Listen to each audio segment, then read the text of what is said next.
Hello everyone and welcome back to another video from 2-Minute Tutorial.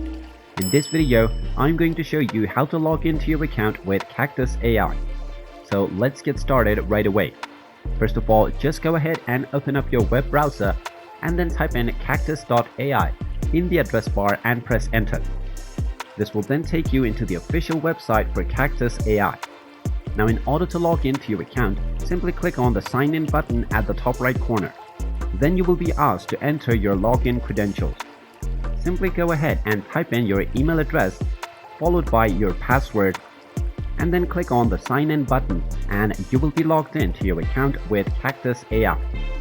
In case you forgot your password, just click on the forgot password button underneath the login section and you will be able to reset your password from there. And there you have it. That is how easy it is to log into your account with Cactus AI. If you find this video helpful, make sure you hit that like button and subscribe to our channel if you haven't done so already. Also ring that notification bell to never miss another update from us.